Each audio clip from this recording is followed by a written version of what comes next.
All right, friends, welcome to another episode of the Innovation Lab podcast. I'm your host, Ali Papi. Innovation Lab podcast is a podcast where we talk about technology, leadership, how to level up, how to be better, how to be a good human being overall.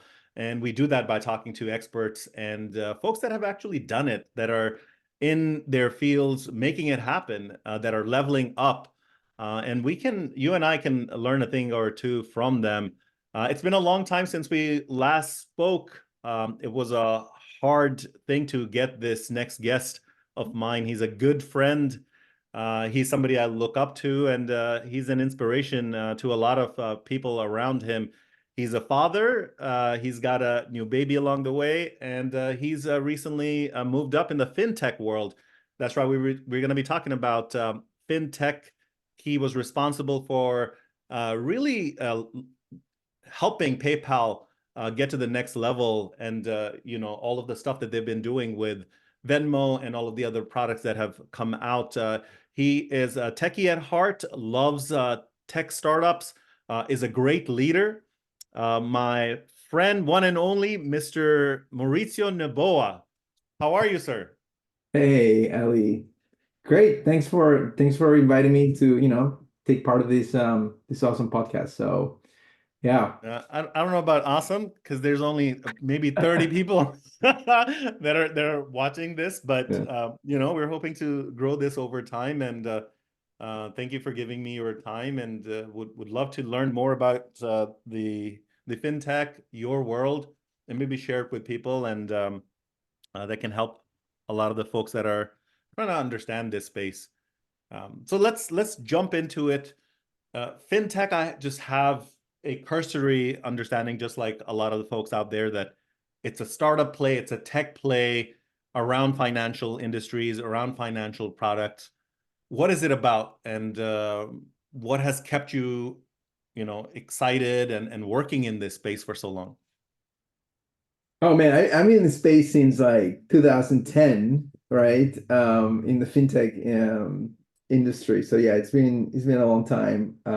I started as got into fintech through PayPal acquisition called Bill Me Later. And then back in 2010, we were the company that pioneered real-time credit decisioning. So before, I don't know for the older people in the audience, if you remember when you had to apply for a credit card, you had to send a letter. And Yeah. then you had to wait like weeks and they would reply with like, so we were kind of the first company that did real-time credit decisioning within 3.5 seconds, right? You could get a Oh, yes or no. wow.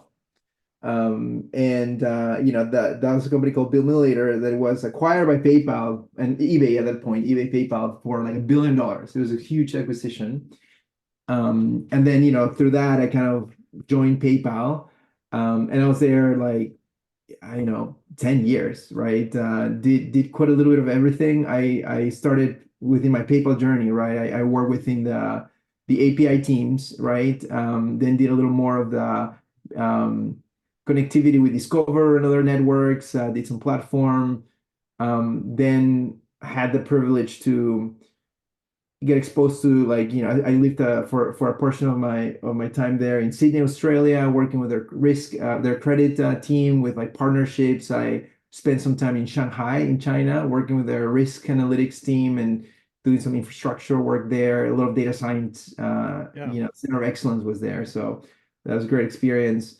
And then between Baltimore and San Francisco, San Jose, also worked in different business units.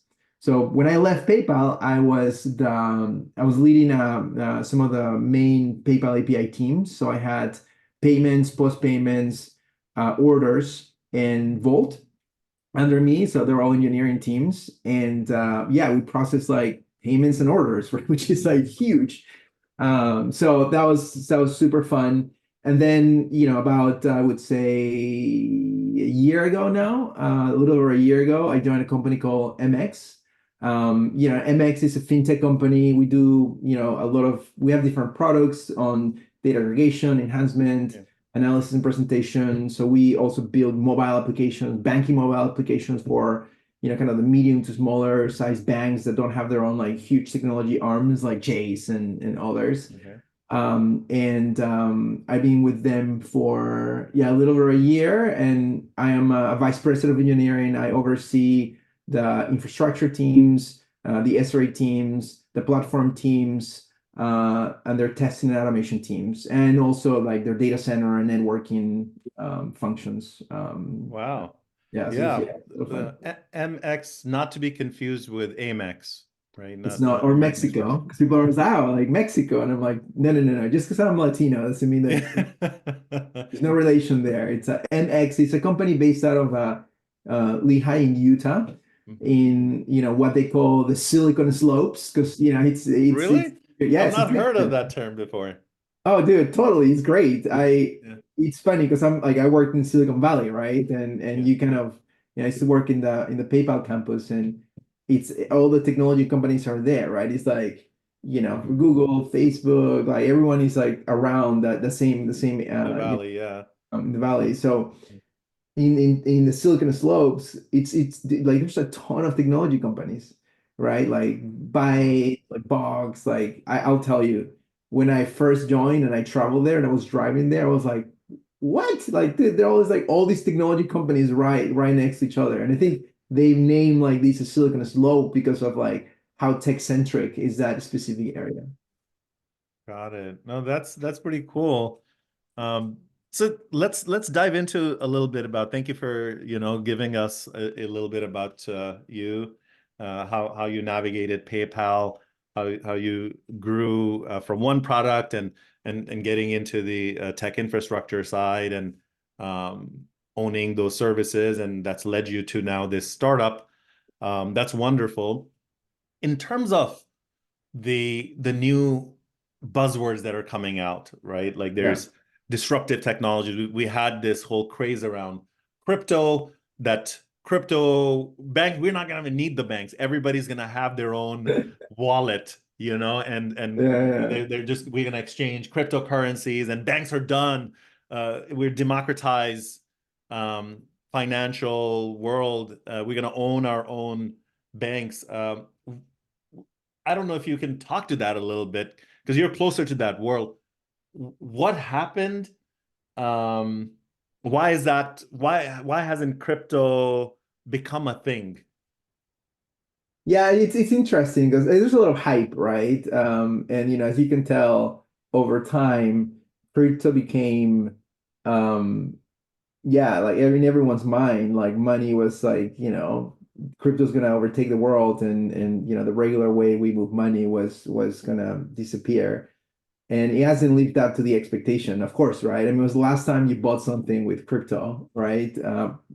People now use it more as an Yeah. investment mechanism. They're like, oh, I have Bitcoin, I'm going to sell it when the price is here. And kind of the day-to-day person, right? I'm sure there's like more sophisticated, Mhm. marketplaces.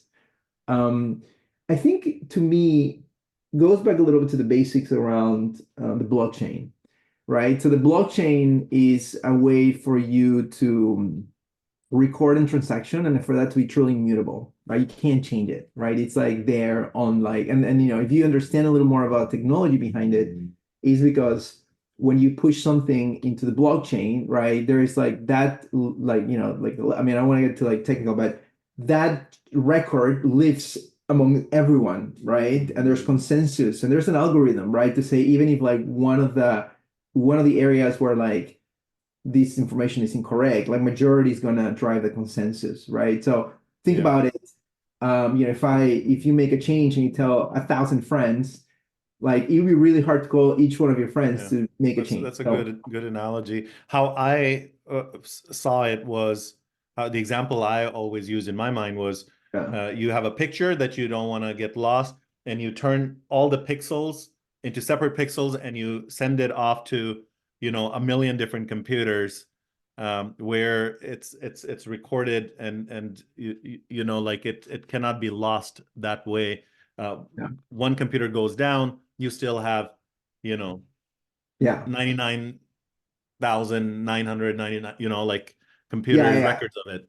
Yeah, so it's a concept of immutability, right? At the end of the day. And I think as this technology scaled, right, it takes a lot of power to like have this compute. right? So one of the problems, right, that we've seen within crypto is that the amount of power that is required to operate, crypto scale, is quite big, right? And you'll see, I mean, again, like you can Google this, right? There's a true concern around, The um, power usage. That's more so, wasn't that more so just with Bitcoin, but the new Ethereum blockchain, and Ethereum addressed some of that, but that definitely, I mean, that whole thing kind of impacted it a little bit, right? There's like mm, not that kind of green movement concern. So that's one that I would say, definitely had an impact on slowdown. The second one was more like regulatory, right? As you know, there's a lot of regulations around money movement, right? And mm. like I don't think, and some governments, there's a government, I think it was El Salvador that like became Oh yeah. crypto.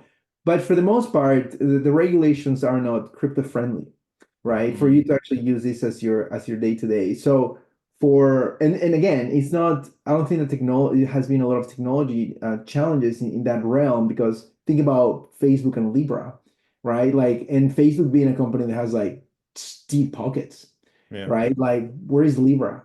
Like, did he take off, right? Like, did the consortium, Mhm. like I It's guarantee there in the you. metaverse. Yeah, well, I So mean, like, yeah, dude, like David Marcus, which actually was head of like a CEO of PayPal, went to head in Libra, yeah. and I'm sure that hasn't lived to his wildest dreams, right? To put it Hmm. And mildly. I think part of it is also, and you alluded to this, a big part is how can you use something for financial transaction that fluctuates so much? It's so speculative. You need some stability around how much a Bitcoin would be worth or how much a cryptocurrency would be worth Yeah. for you to transact it. It just became a speculative play. Yeah, so yeah, those are all good points.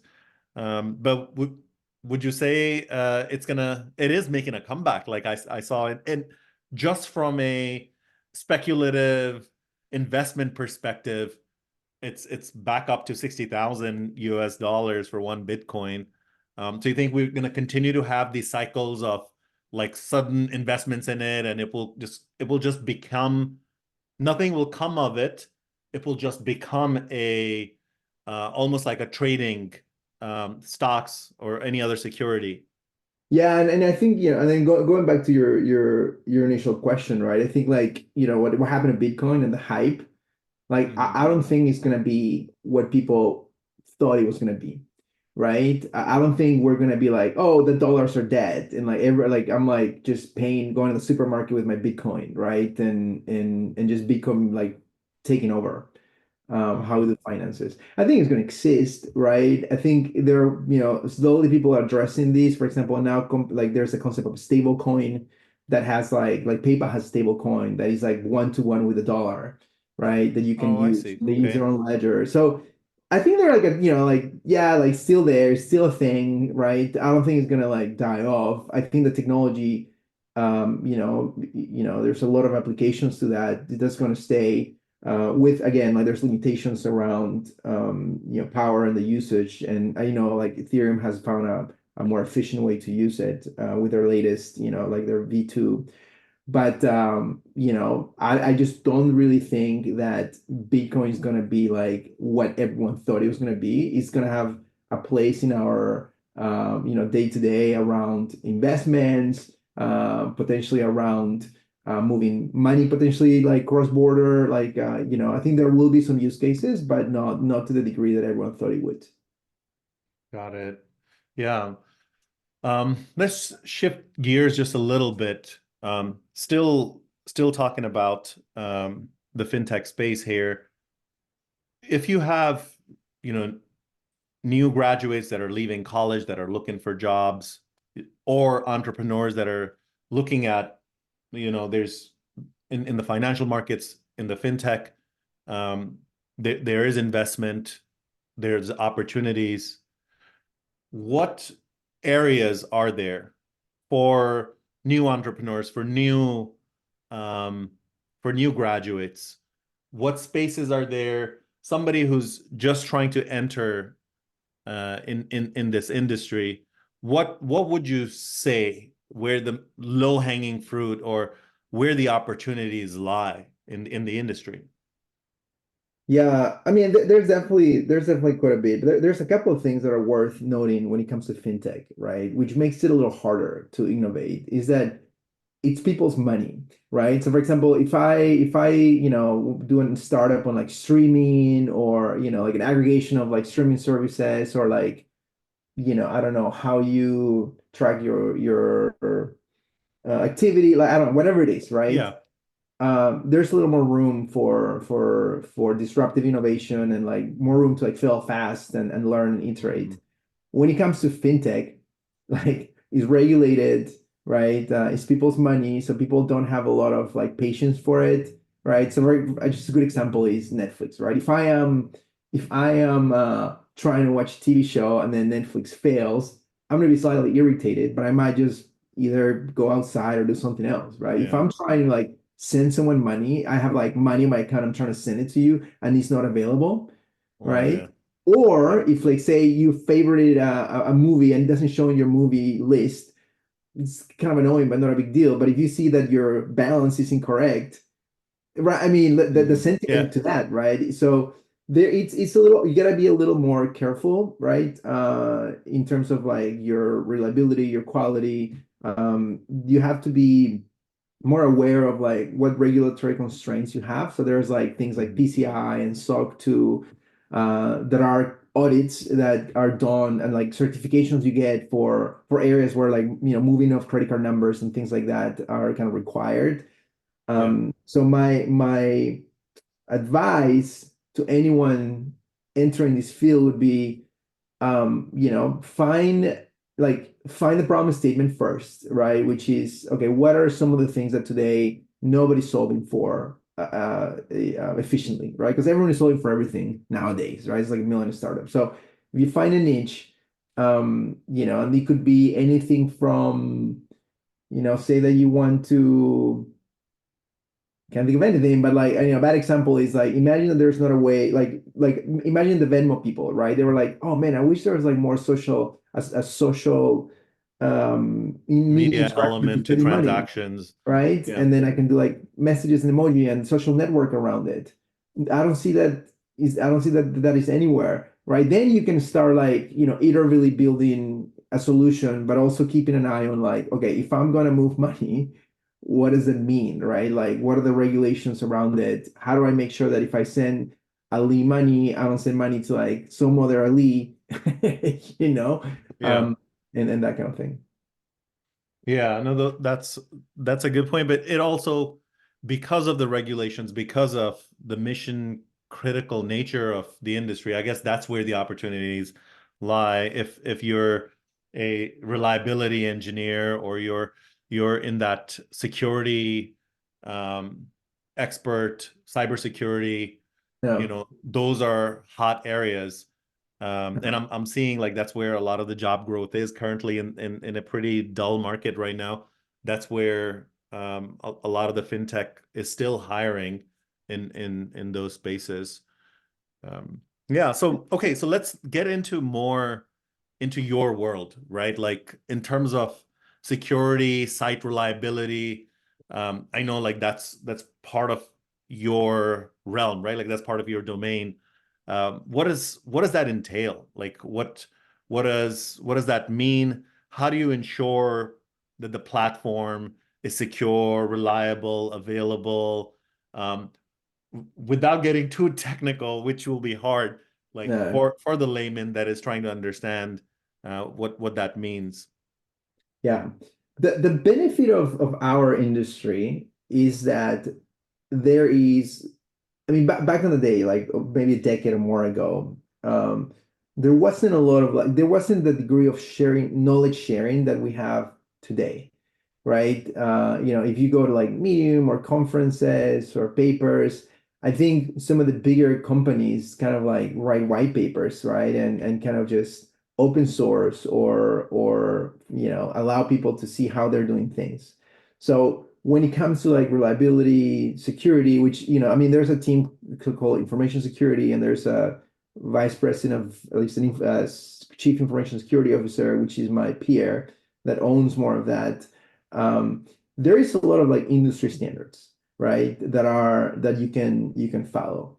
And I think it starts there, right? To say from a security perspective, right? There are things like least privilege access, just-in-time access. Like I can, you can ask ChatGPT and say, what are the key security principles to adhere by? But the harder part for me is, or not the harder, but like the most important part for me is that you have to invest in this, right? Because a lot of times when you are running a business, right, or you run a company, if you don't invest on security, if you don't invest in reliability, it's not going to bite you right away, but it can hurt you in the future, right? So if you're a company, say you're a startup and you're like, hey, like, okay, imagine the Venmo doesn't exist, right? Like, I want to be like social aspect of sending money, and you build it. It's pretty intuitive to go and say, I'm just going to focus on feature building, right? I'm going to focus on like, how many emojis I have, right? How real time Yeah. I can give these. How do I use, learn from the people, from the person's network to show them the most relevant information, right? See through like words, through content, through people they looked at. So that's where like it's really quickly for you to like go and invest that. All that amounts to nothing if like things don't work, right? You can build the nicest algorithms and prettiest UIs to show something, but like if you get hacked, your business is gone. Nobody's gonna trust you. Because like, Yeah. they people don't forgive that kind of thing, right? Like, if you're like, hey, your account's compromised with this because you use this app, you're probably never gonna use it again, right? Mhm. Or if you're like trying to load it and it says like error, or like it stays blank, like one out of like eight, 2 out of 8 times you try to use it doesn't work, you're gonna get fed up and you're not gonna use it, right? So at the end of the day, to me, the key is like you got to invest on it and you got to be proactive, right? You can't just react to it. You can't wait to be hacked for you to invest on security, right? You can't wait for your systems to go down for you to invest in reliability. Because, like, one of the SRA principles is around, it's not whether stuff is going to fail, it's going to fail. That the trick, or like, I guess, what you got to master is like predict how things are going to fail, and then build your systems in a way that can withstand failure or fail more gracefully. Got it. So that's that you said SRE, site reliability engineering. That's what you're referring to? Yeah, pretty much. And I think some background, whoever is not kind of familiar with the term, right? In a more traditional software development world, I mean, I'm talking about probably like early 2000s all the way to like, mid 2014, 13. I guess like that time frame. Companies used to have two kind of main arms on the whole software development lifecycle. One of them was product development, and Hmm. the other one was operations, right? And product development was more the strategic arm, right? These are the people that want to like build new features, move fast, Yeah. make changes, beat the competition, right? It's like PayPal. Okay, Square is doing something. Heck, we're gonna do something better, right? So you're always moving fast. And then there Hmm. used to be another group that is called operations, and the role of those operations, groups were to have stability, right? Yeah. Not go down, have Keep the security, lights on keep the lights essentially. on, Yeah. right? Hmm. So then, and you can imagine how that works, right? You have a team that is constantly trying to make changes and move Mm. fast, and you have another team that is like trying to keep things up and that's like changes. So there is this like inherent friction, right? Yeah. Because of competing priorities. And it was like what they call as it's called the chronic DevOps pain, right? Development wants Mm. something, operations wants something else, they're competing priorities, and you always bump heads, right? People are Yeah. like, I release, I release. You're like, stop freaking releasing, like you're breaking the site, right? So then DevOps became a thing, right? Somebody came in and said, hey, there's got to be a better way to do this, right? And Jeff Kim, Jim King, Jess Humble, John Williams, like everyone, they first wrote a book called the Project Phoenix, which I would recommend anyone that is in this world. It's a novel, so it's a Okay. story, but it's like on DevOps, right? And they tell you the story about this like awesome, like operations person that like goes through this transformation and then says, okay, how do we fix this, right? And then the DevOps principle is mostly around, they call it 5 ways. It's like lead time for change, um, feedback loops, and the 3 ways it's called lead time for change, feedback loops, and then a culture of innovation and rapid iteration, right? And then like they kind of that became a little bit of a movement that was like a little after the agile movement, but they were like complementary. And that was like Right. 2000s, mid 2000s, right? Google, which was kind of like the largest company in the world in terms of like, traffic, web traffic, right? Came in and said, and wrote a book. And the book was called Site Reliability Engineering. That's where the term is born from, right? And what Google did was operations historically had been more manual, right? People that could like operate the site, you can restart things, you can like move things around. There are people that like knew the data centers and the machines and like knew how to like fix things, right? And then the developers were like more engineers, automation. So what Google did is they said they grabbed a group of software engineers and they told them do operations, right? So you think about this like chronic pain, what I've talked about, people that are like, don't change, don't break the site, and people don't want to change. So they grab the people that were doing the code changes and they say, okay, now your function is to make sure we don't break the site. Hmm. From there, they started automating everything. It was like automation because they're engineers, right? So they were like, man, I got to restart these every night. I'm going to automate it. I'm going to write code to do that for Yeah. me.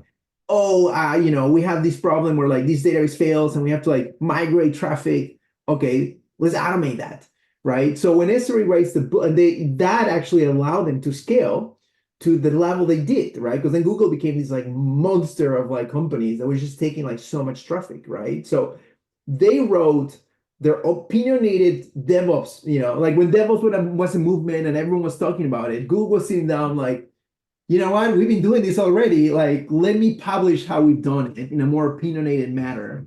And then SRE, out of that book, it became an industry standard, right? So every company started building SRE teams, right? And then I remember at PayPal, we had a team that was like called Professional Solutions or something, and it was headed by, so they grabbed a guy called Wes Hamill that was a software engineer, coincidentally, right? It's kind of funny because at PayPal they grabbed a software engineer leader and they said run operations the same way that Google did it, right? Without publishing it, right? Hmm. So then this guy was like running operations with a bunch of software engineers, and then Google published the book, right? He was like, that's what I'm doing.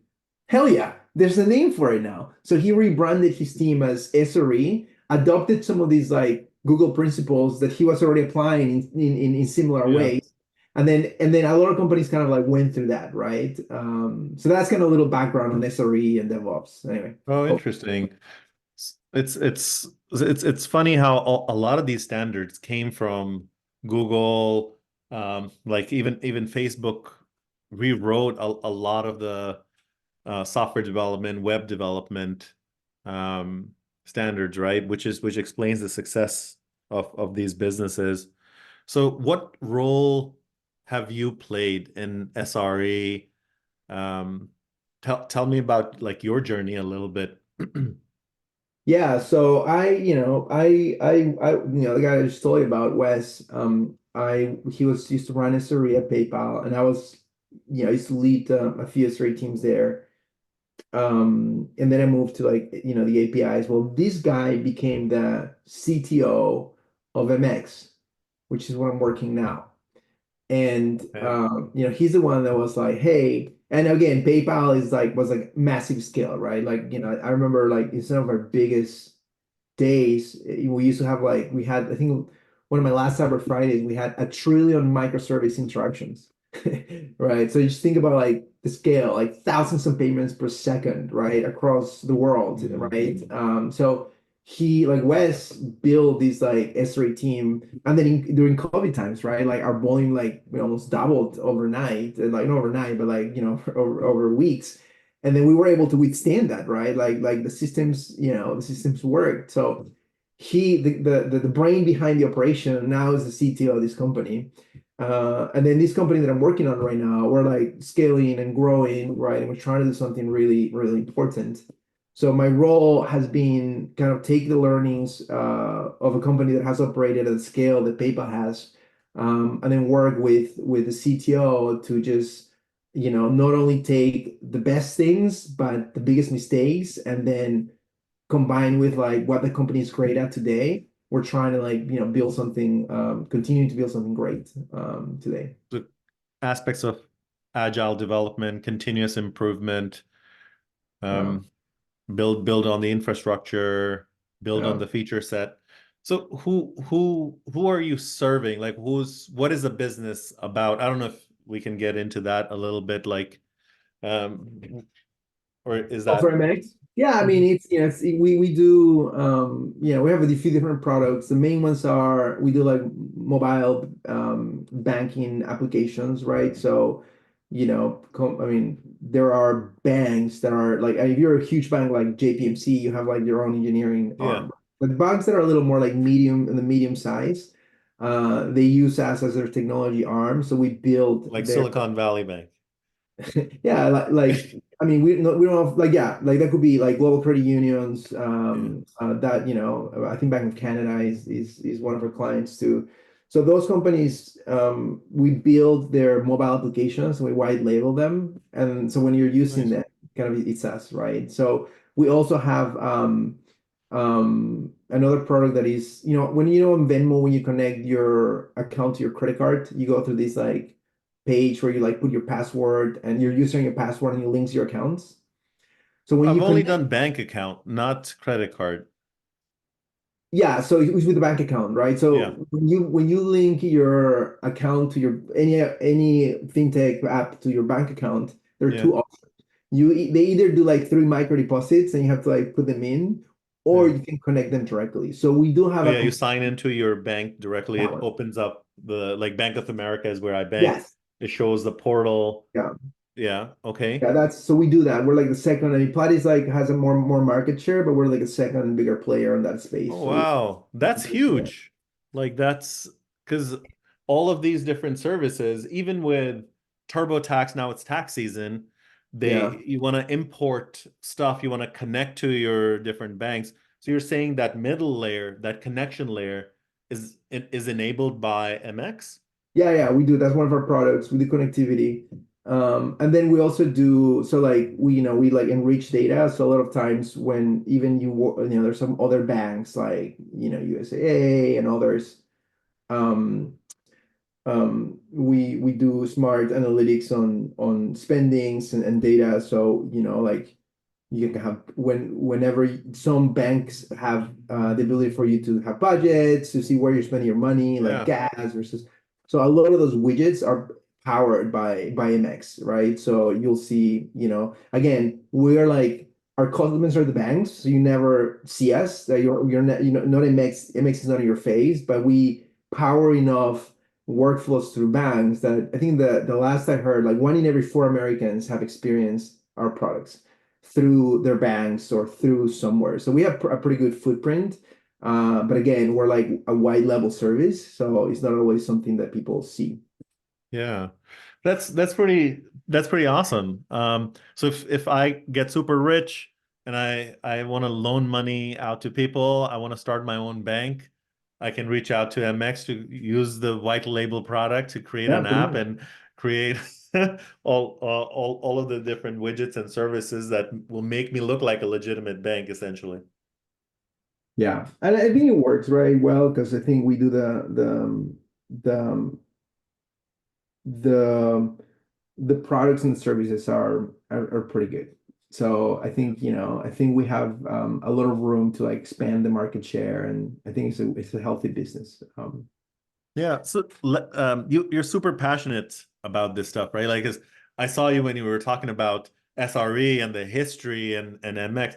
You got super animated. I could see like you really live and breathe and love this stuff.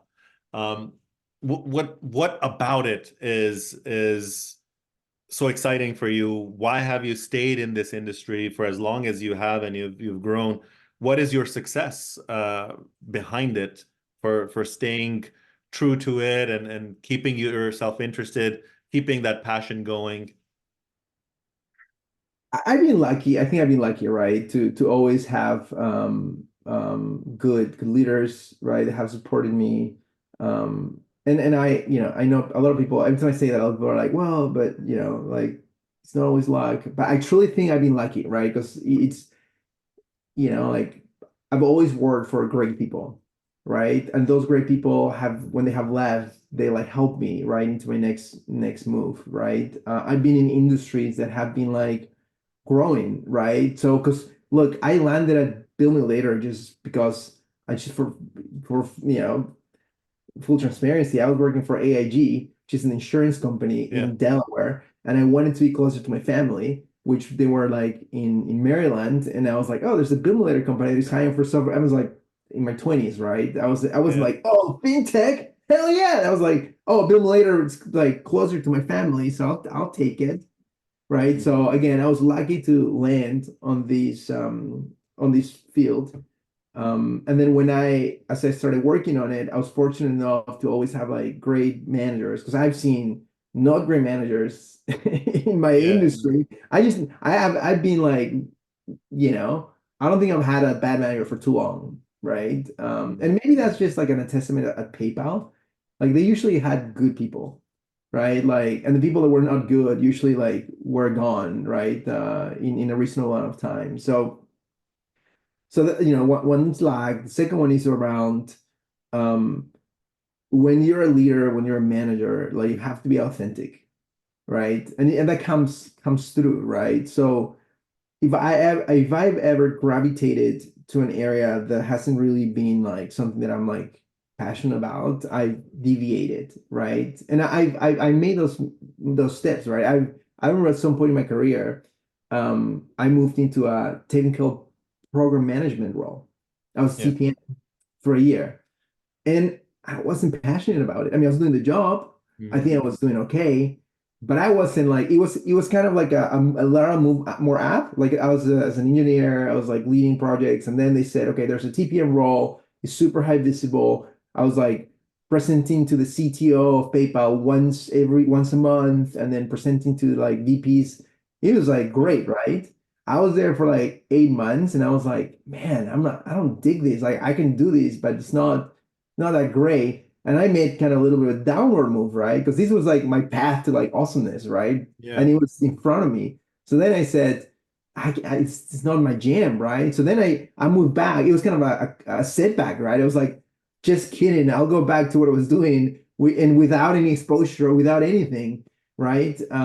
So, and I mean, here I am, right? I think I was able to like still move up progress in my career, but it's a combination of being patient.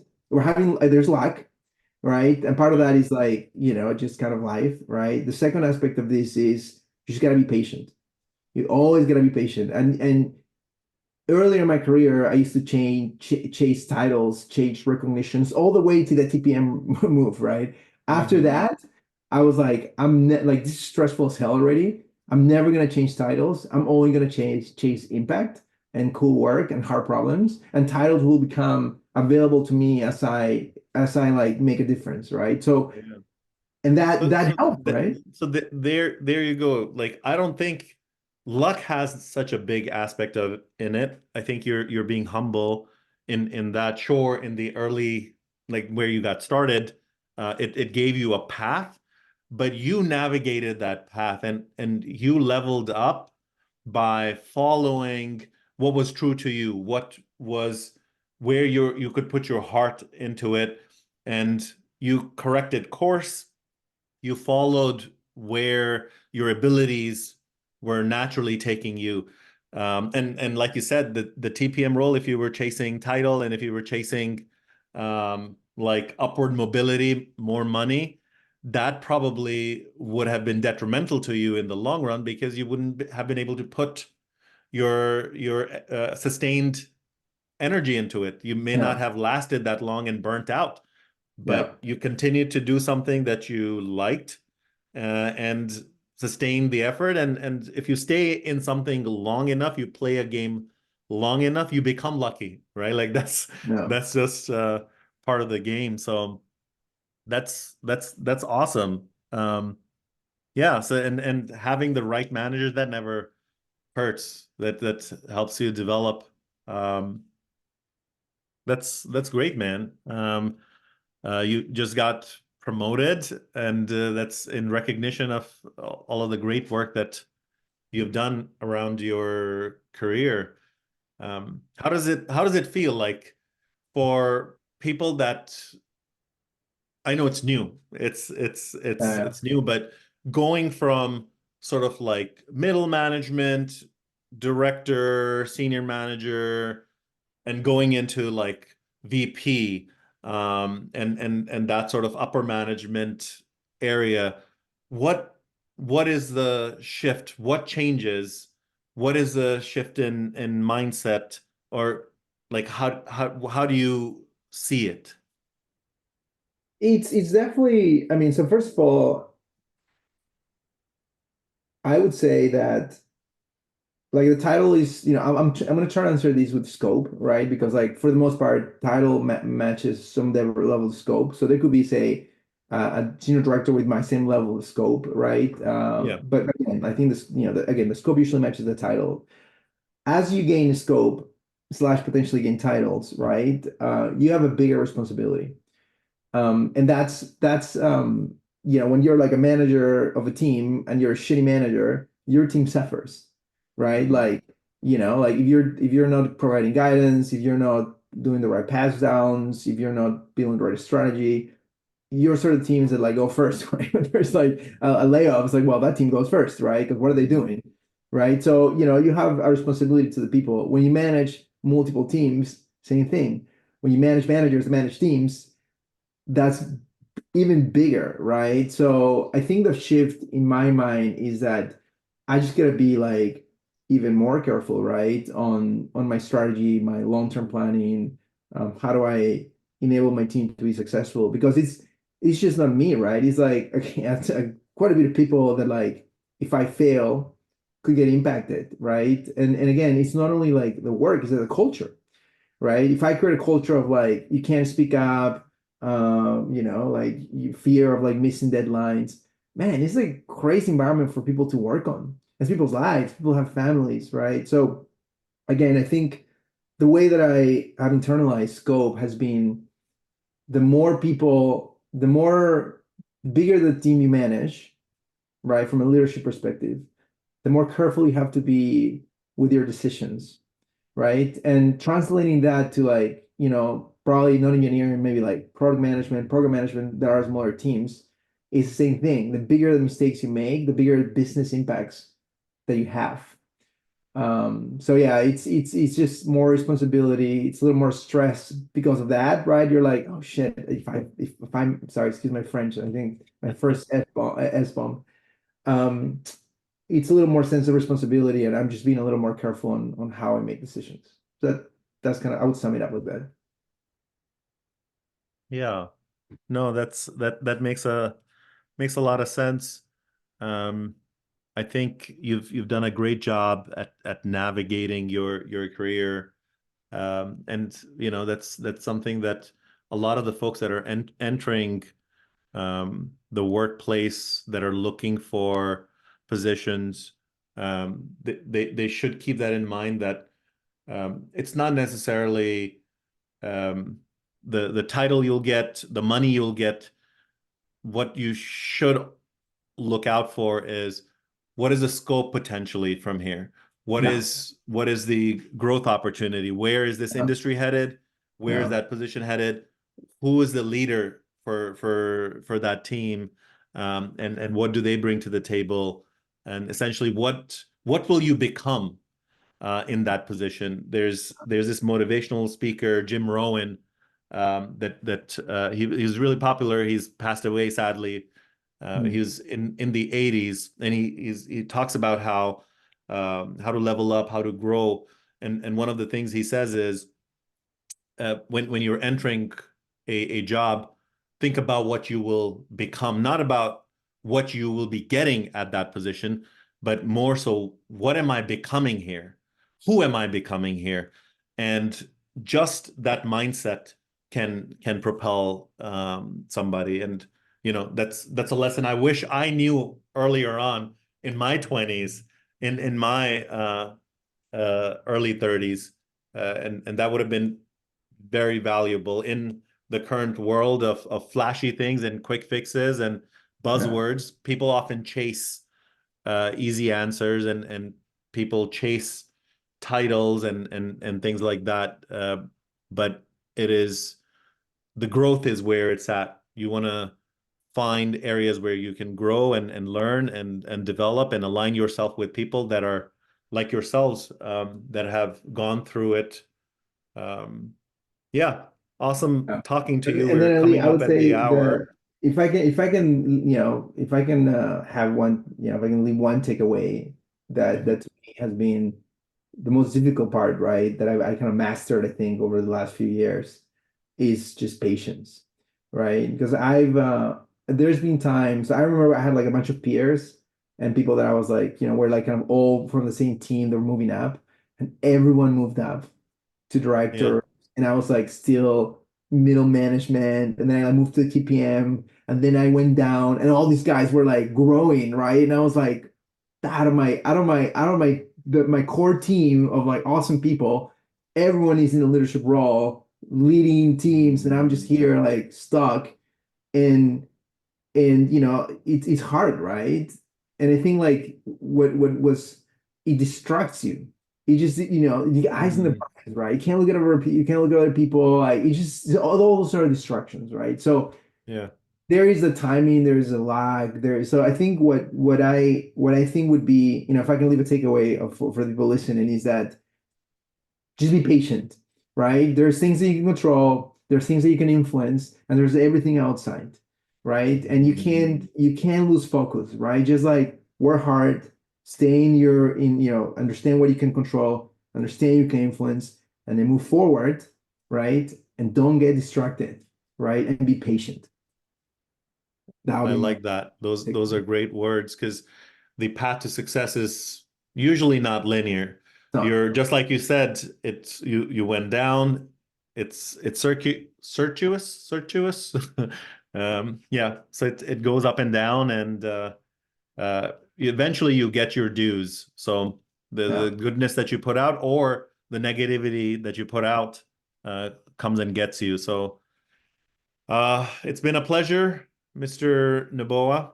Um, Thanks, we'll Ali. hang out soon, hopefully, and it's been very nice learning about it, and we haven't spoken in sort of this structured session, structured format. So I learned a lot about fintech and leadership today, Oh man, my from pleasure. you. My pleasure. I think I'm just on the receiving end, but I know that you have a lot, you're a great person, right? You're a great family man. You also have a pretty cool background story, right? I think like you're an engineer, you work for Deloitte, you had kids, you decided to take a break, like being a family man. Then you went back into the industry, you've been doing some really cool stuff. So, I know that all the questions have been my way, but you're also someone that is like super inspiring to me, right? So Oh, again, thank right you, back man. to you. Maybe I can interview you one day. You should start a We'll see. podcast. You We'll should see start. tables. You should start a fintech podcast, and then get me a job, and you'll interview me. You've done startups, yeah, dude. I mean, again, right, a little bit of like right back at you. I think, a lot of admiration your way and appreciation for your friendship. I appreciate it, man. Thank you. Yeah. Have a good day. We'll talk soon. I mean, Thanks so see you. much. Bye. Bye.